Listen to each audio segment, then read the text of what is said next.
Difficile de résumer ou de commenter ce parcours en Bulgarie, car 20 ans, c'est long et les entreprises furent différentes et multiples.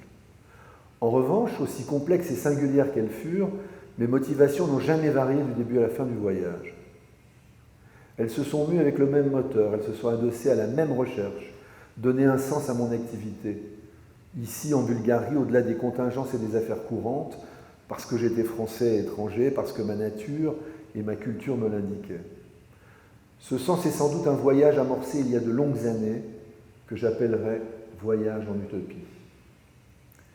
Alors je vais rappeler quelques principes qui ont fondé mes préoccupations. L'une des particularités du système français dont nous sommes les heureux héritiers est le fruit d'une volonté politique et culturelle pérenne, d'ouverture sur le monde, de circulation des idées et des œuvres, une vieille tradition qui se vérifie tous les jours à Paris. En ouvrant sa place et ses écrans aux autres, à tous les autres, en exposant sans répit ces mondes et tous les mondes, en favorisant toutes les scènes culturelles d'exposition et de débats contradictoires, cette volonté politique a permis de stimuler les énergies, de susciter du désir, de l'ambition, et permis à des créateurs et des producteurs d'assumer leurs idées, sans carte et sans censure. Tout producteur français peut décider de produire un film, quelle que soit la nationalité du réalisateur et le lieu historique du récit. Ces projets bénéficieront du même système d'aide à la création et à la production. Nous, producteurs, n'avons aucune obligation de défendre un cinéma national. Ce combat historique pour l'ouverture et la diversité est un énorme privilège, un style, une attitude. Cette ambition politique est indue pour chacun, aussi mérite-t-elle qu'on lui concède quelques devoirs. Cette permissivité a fondé ma pratique professionnelle, aiguisé ma curiosité pour un monde en cinéma et sans frontières. Alors je suis parti tourner en Amérique latine, puis en Asie, en Afrique et en Europe avec des réalisateurs dont les sujets s'accordaient à mes préoccupations politiques et esthétiques. Ce goût immodéré pour l'embarquement, physique et mental, m'a révélé quelques obsessions, forgé un caractère et calmé mon appétence de curiosité et d'exotisme. Mon destin allait croiser quelques grands réalisateurs, ils étaient portugais, suisses, italiens, allemands, russes, espagnols, vénézuéliens, chiliens, canadiens, colombiens et français, ce qui m'a valu d'être très régulièrement sollicité par les multiples commissions du Centre national du cinéma, dont l'une, le Fonds ECHO, une aide sélective destinée à aider les pays de ce nouvel Est à la chute du mur. Celle-ci, par hasard, allait changer ma géographie du voyage et son sujet, récurrent, substituer à mes préoccupations cinéphiliques une mission d'un autre ordre, à mes yeux tout aussi important. C'est dans ce contexte que j'arrivais à Sofia. Ce voyage est arrivé comme les autres, avec un texte, la rencontre d'un réalisateur, un film d'urgence à produire, une suite logique. Ce qu'il fut moins, c'est la répétition du même voyage. Si les visages changeaient, les projets s'accumulaient, ce qui devenait pour moi une sorte de mission.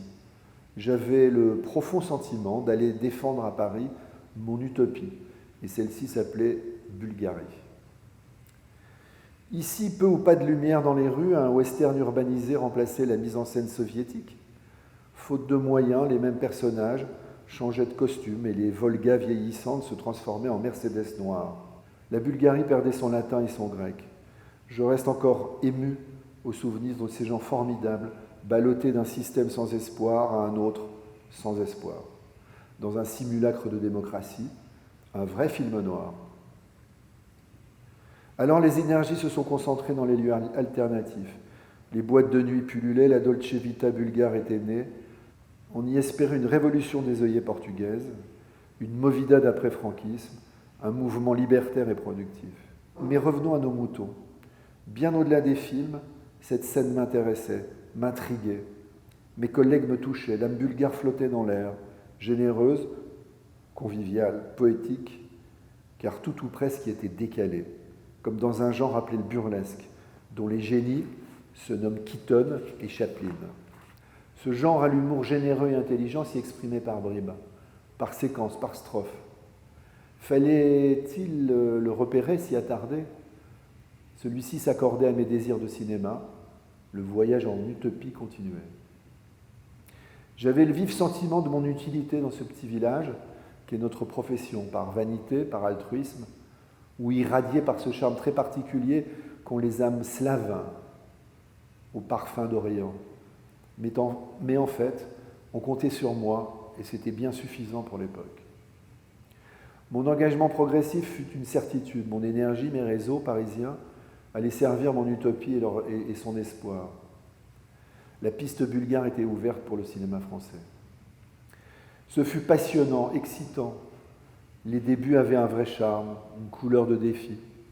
Et si ces aventures de production furent souvent dures, je fus contaminé par cet humour bulgare, séduit par la convivialité et la détermination de ceux que j'avais choisis. Ils allaient au bout et sans faille. Nous nous sommes un temps amusés, moi, à faire se rencontrer deux mondes si différents, à les rapprocher, à les sécuriser, à combattre les préjugés, eux, à faire leur métier, une vraie fête. À ce moment d'écriture de mon souvenir, je me suis interrogé sur le pourquoi faire ça et ici et aussi longtemps. L'argent, une rencontre amoureuse, un mariage de raison, des films.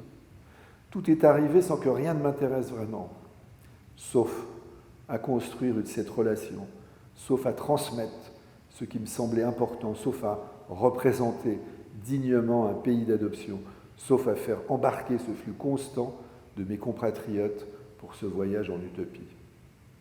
Mais sachez qu'aucun film ni aucune stratégie professionnelle n'a jamais valu plus que mon expérience de vie avec vous.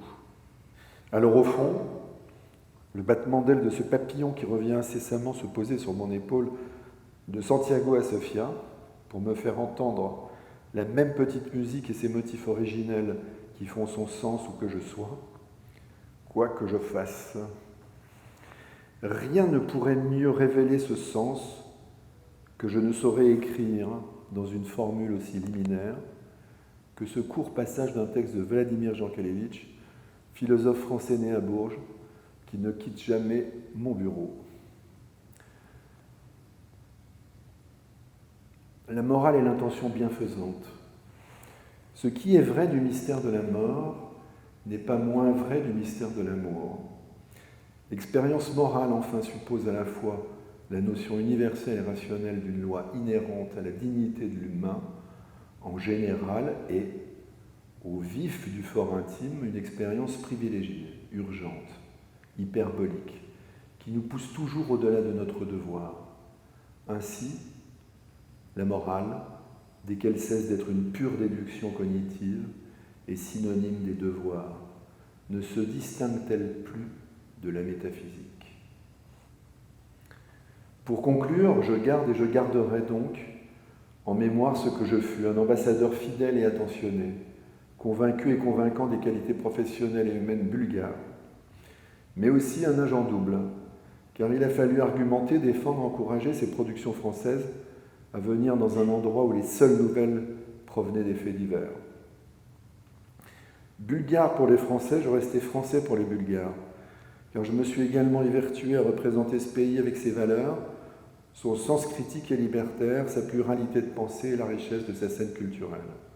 Un agent double donc, dont l'ambition fut de tisser des liens professionnels, humains, culturels, économiques entre nos deux pays. Les premières coproductions franco-bulgares, grâce au concours de Peter Popzlatev pour la partie bulgare, en furent un exemple historique. Ces expériences furent réjouissantes, passionnantes, leur ambition respectable. Merci de votre attention.